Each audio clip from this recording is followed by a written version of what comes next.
ஓம் விநாயகனே போற்றி. ஓம் குருநாதா போற்றி. ஓம் தட்சிணாமூர்த்தியே போற்றி போற்றி. அன்பிற்கினிய தனுசு ராசிக்காரர்களே, பல தடுமாற்றங்களை கடந்த காலமாக கடந்து வந்து கொண்டிருக்கிறீர்கள். தற்போது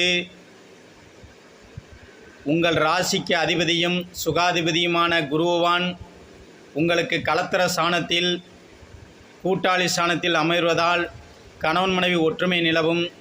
சிறு சிறு சங்கடங்கள் ஏற்பட்டாலும் நன்மைகள் ஏற்படும். நண்பர்கள் வகையில் நல்ல செய்திகள் கிடைக்கும். மாணவ கண்மணிகள் சற்று படிப்பில் கவனம் செலுத்தினால் தாங்கள் எதிர்பார்த்தபடி படிப்பில் ஜெயிக்க முடியும். விவசாயிகளுக்கு இவரிடம் பொற்காலமே. உத்தியோகஸ்தர்களுக்கு எதிர்பார்த்தபடி இடமாற்றம் ஏற்படும். தொழிலாளர்களுக்கு இவரிடம் அலைச்சல் அவதியெல்லாம் கொடுத்தாலும் நன்மையே ஏற்படும். நீண்ட தூர பயணங்கள் உங்களுக்கு நன்மை தரும். பெண்கள் குழந்தைகள் இவரிடம் உடல் நலனில் அக்கறை தேவை.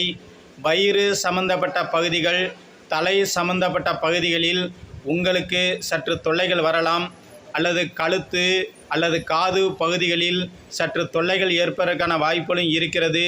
ஆகவே உடல் நலனில் தனுசு ராசிக்காரர்கள் இவரிடம் கவனம் செலுத்த வேண்டும். சுமைகளை இறக்கி வைக்க காத்து கொண்டிருக்கும் தனுசு ராசிக்காரர்களுக்கு உடன்பிறப்பால் செலவுகளும் வரும். அதே உடன்பிறப்பால் யோகமும் வரும். கூடுமானவரை தான் உண்டு தான் வேலை உண்டு என்று இந்த தனுசு ராசிக்காரர்களும் இருக்கலாம். தொழிலில் கவனம் செலுத்தினால் கூடுதல் வளர்ச்சி பெறுவீர்கள். புதிய தொழில்கள் வைப்பதற்கான வாய்ப்புலாம் இவ்வருடம் ஏற்படும். கூட்டு தொழில்கள் சிலருக்கு அமையலாம். ஏற்கனவே வைத்துள்ள தொழில்கள் ஒரு நல்ல வளர்ச்சி கிடைப்பதற்கான வாய்ப்புகள் இருக்கிறது.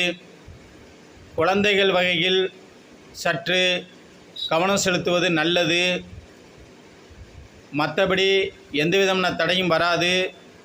பயப்பட வேண்டியதில்லை. உங்கள் உடல் நலனில் சற்று கவனம் செலுத்தி வருவது நல்லது. அதே நேரம் உங்கள் ஊரில் அருகிலுள்ள முத்துமாரியம்மன் கோவில்களுக்கு அடிக்கடி சென்று வந்தால் அந்த அம்பாளின் அனுக்கிரகத்தால் உங்களுக்கு எல்லா நன்மை ஏற்படும். வாழ்க வையகம், வாழ்க வளமுடன். வாழ்க வையகம், வாழ்க நலமுடன். வாழ்க வையகம், வாழ்க வளமுடன்.